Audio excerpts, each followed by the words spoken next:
முதல்வர் மு.க. ஸ்டாலின் அவர்கள், எடப்பாடி பழனிசாமி அவர்கள் என்ன சொன்னார்? அதிமுக வந்து பாஜக டிராவல் பண்ணக்கூடிய ஒரு கிளை கழகமாக மாறிடுச்சு அப்படின்னு சொன்னார்ல.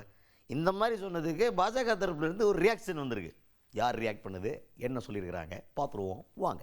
தமிழ்நாடு பாஜகவை சேர்ந்த மூத்த தலைவர் தமிழிசை சவுந்தரராஜன் அவர்கள் அவங்க இப்போ முதல்வர் சொல்லிய அந்த கருத்துக்கு பதில் கொடுத்துருக்குறாங்க. என்னென்னா, முதல்வர் இப்படி சொல்கிறாரு, அதிமுக வந்து பாஜகவோட ஒரு கிளை கழகம் தான், அந்த மாதிரி தான் கிளை கட்சியாக தான் செயல்பட்டுக்கிட்டு இருக்கு அப்படின்ற மாதிரி சொல்லியிருக்காரு. அப்படின்னு கேட்டால் அதுக்கு தமிழிசை சவுந்தரராஜன் அவர்கள் என்ன சொல்கிறாங்க அப்படின்னா, இதெல்லாம் வந்து ஒரு அதிர்வலை ஏற்படுத்துறதுக்கும் ஒரு எரிச்சலில் சொல்கிறது தான், வேறு ஒன்றும் கிடையாது, பெரிய மேட்டர்லாம் ஒன்றும் இல்லை.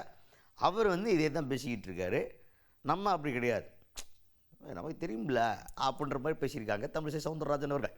இல்லை, முதலமைச்சர் இதிலிருந்து சும்மா வந்து அடிமைன்னு சொல்கிறதுல, கிளை அமைப்புன்னு சொல்கிறதுல, இதில் வந்து அவர் ஒரு பதற்றத்தை கொண்டு வருகிறார் என்பது தான்.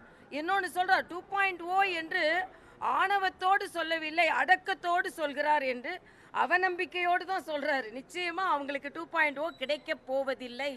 ஏனென்றால் இன்றைய காலகட்டத்தில் ஒரு டிஎன்பிஎஸ்சி பரீட்சையை கூட ஒழுங்காக மாணவர்களுக்கு எழுத முடியவில்லை என்றால் எந்த அளவிற்கு நிர்வாக சீர்கேடு இருக்கிறது. 2.0 எதை வச்சு சொல்கிறீங்க? பாலியல் பலாத்காரம், லஞ்ச ஊழல், மணல் மாஃபியா, ட்ரக் மாஃபியா, இதெல்லாம் வச்சுக்கிட்டு 2.0 என்ன அர்த்தம்? நீங்கள் சொல்கிறத சொல்லலாம், ஆனால் நிச்சயமாக 2.0 உங்களுக்கு கிடையாது என்பதுதான்.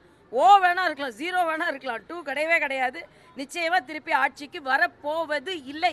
அதுக்கு அடுத்தது இந்த 1000 ரூபா உரிமை தொகை திட்டத்தை தடுத்து நிறுத்துறதுக்கு பாஜக முயற்சி பண்ணுதுன்னு முதல்வர் அவர்கள் இப்போ கூட குற்றம் சாட்டியிருக்காரு. அப்படின்னு கேட்டால் அதுக்கு தமிழிசை சவுந்தரராஜன் அவர்கள் என்ன சொல்கிறாங்க அப்படின்னா, எங்களுக்கு என்ன, நாங்கள் அதெல்லாம் பொய்யா சொல்கிறாரு முதல்வர், நாங்கள் அந்த மாதிரி ஒன்றுமே பண்ணல.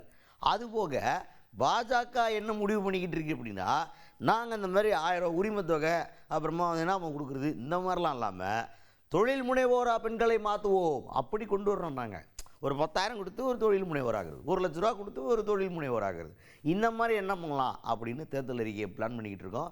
வருவோம் பர் அப்டேட்டோட அப்படின்ற மாதிரி பேசியிருக்காங்க தமிழிசை சவுந்தரராஜன் அவர்கள். இல்லை, இதுதான் நான் வந்து தடுக்கவே இல்லை யாரும். மறுபடியும் முதலமைச்சர் பொய் சொல்கிறார் என்பது தான். ஏனென்றால் பாராளுமன்ற தேர்தல் அப்பவே தடுக்கல.